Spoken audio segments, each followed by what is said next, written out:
You'll remember that we heard and we watched a hearing in Fulton County, Georgia, just about a week ago, and Trump's lawyers argued strenuously that this entire case should be thrown out because, in his argument, that the political speech and that the claims about voter fraud that Trump was pushing after the 2020 election are protected by the First Amendment. Now, the judge today roundly rejecting that argument, as we've seen him do multiple other times in this case for other defendants in Georgia, saying, look, quote, the defense has not presented, nor is the court able to find any authority that the speech and conduct alleged is protected political speech.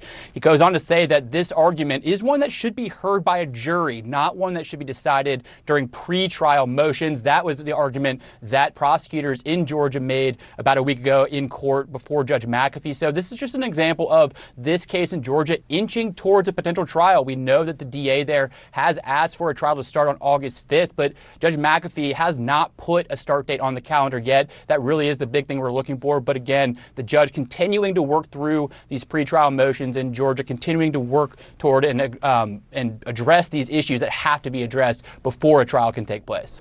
And Zach, Judge McAfee is not the first judge to make a ruling like this related to Trump's efforts to overturn the 2020 election being related to the First Amendment. Judge Tanya Chutkan also rejected that argument from Trump's attorneys in the federal case against him for election subversion. I'm wondering, have you heard anything from Trump's Georgia attorneys about this decision, how they plan to proceed? Trump's lead attorney in Georgia, Steve Sadow, has immediately declined to comment on this ruling. I'm sure we'll hear from him eventually because he did push, and he was the main person, the main defense attorney arguing this in court when we saw this hearing take place just about a week ago. And look, Steve Sadow has filed several similar motions to try to get this case thrown out before a trial even happens. Obviously, you know, Trump is fighting multiple legal fronts, as you mentioned. He tried the same argument in his federal case with Judge Tanya Chutkan, who similarly rejected the First Amendment arguments. And when we saw the hearing take place in Georgia, prosecutors referenced Chutkan's ruling on this First Amendment issue too. And like I mentioned earlier, this is a similar argument that some of Trump's co-defendants in Georgia have also tried to make and was also rejected by Scott McAfee. So we're going to have to see. There's other attempts and unaddressed attempts and motions on the table still to try to get this case dismissed. But for now, the case and the indictment against Trump in Georgia remains intact.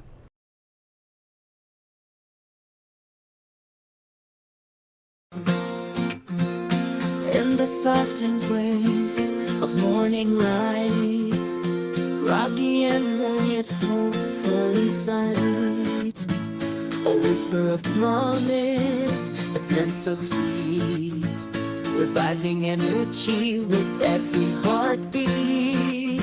Oh yeah, stumbling down the stairs with grace, favorite mug and cherished embrace. Each sip, a dance of enchantment, caffeine's elixir, a daily enchantment. Coffee in the morning, my lifeline, guiding through life's chaotic design, finding every sip of morning zest. In that brew, I find my best.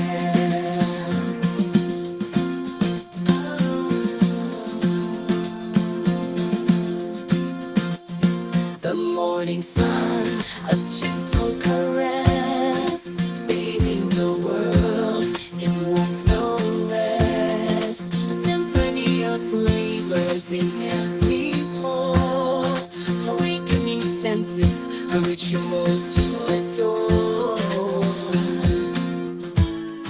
The kitchen hums a quiet tune as dreams unfold not too soon. Pouring the elixir, stories take flight. In the world of coffee, my spirit aligns. A mug cradled, a vessel of tales. Each sip, a dialogue as morning unveils.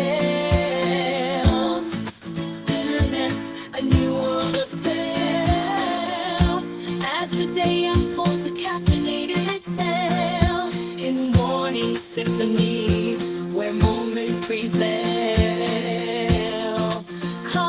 my companion in the sunrise quest, in the ritual morning, my eternal zest. The world awakens a canvas so bright, in the palette of dawn, a captivating sight, a dance of flavors, a morning trance. In the world of coffee, life's sweet aroma.